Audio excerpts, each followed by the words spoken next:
J'avais dit que j'allais porter une attention particulière dans le domaine de la religion, dans le domaine de la tradition et surtout par rapport aux fils et filles de Garoua, aux habitants de Garoua, la population, la communauté de Garoua. Je pense que depuis un an, je m'attelle à joindre les 3 objectifs. Mais la base, pour le dire, c'est la base religieuse. Il y a eu beaucoup de réformes en matière de religion pour pouvoir faire décoller les choses. Et on peut dire que la religion, c'est un peu comme l'éducation, c'est la base.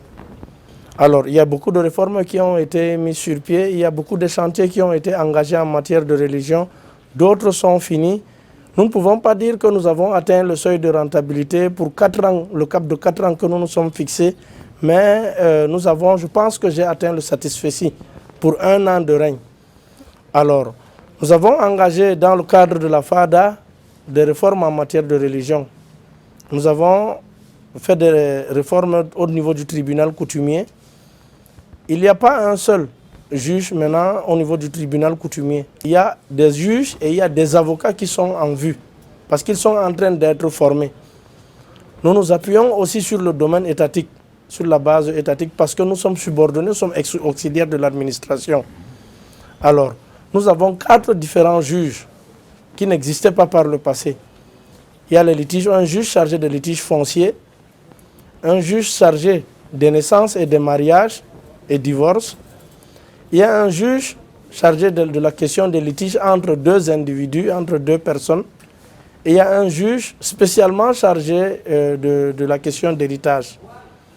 Et tout se base sur le Coran et éventuellement sur la Bible, parce que nous sommes en train de vouloir mettre aussi au sein du tribunal coutumier des hommes d'église, pasteurs, prêtres, qui feront de sorte que la laïcité puisse être représentative au niveau du tribunal coutumier. Donc, comme pour dire que nous n'avons pas totalement atteint le cap, mais nous sommes en chemin.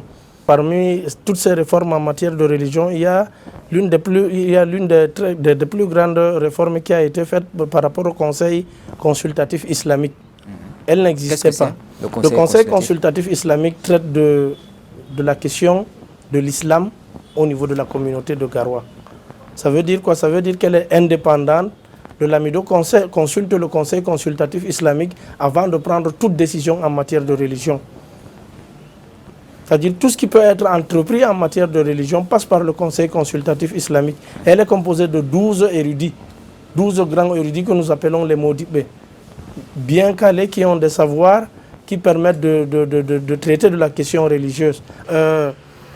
Nous multiplions tout ce qu'il faut pour que Garoua puisse atteindre le seuil de rentabilité d'ici les 4 ans. Nous sommes en train de créer des emplois secondaires. Nous faisons tout pour que les gens comprennent qu'ils ne peuvent pas dépendre de la fonction publique, mais qu'ils doivent créer leurs propres emplois. Nous faisons tout pour que le niveau de vie ne soit plus cher ici. Il n'y a qu'à voir les résultats de l'agriculture avant que je ne vienne et pendant que je suis arrivé ici. Nous sommes passés par exemple dans toute la zone agricole de Garoua de 8000 sacs de chaque type de céréales.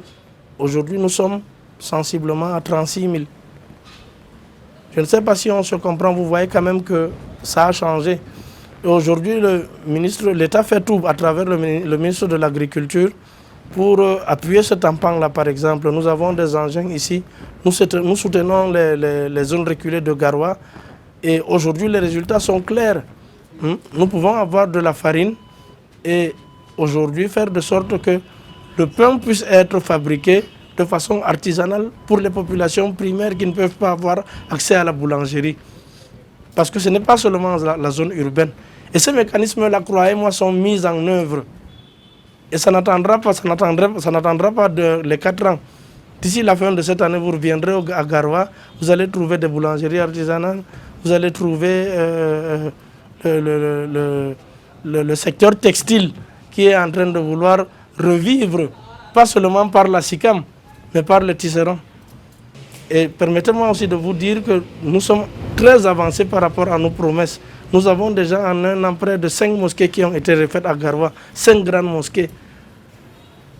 Sans parler de la grande mosquée de Pumpumre qui est en chantier, qui normalement d'ici 3 mois ou 4 mois sera livré, Inch'Allah. Ça sera l'un des plus grands joyaux du culte, je peux le dire, dans la sous-région de l'Afrique centrale.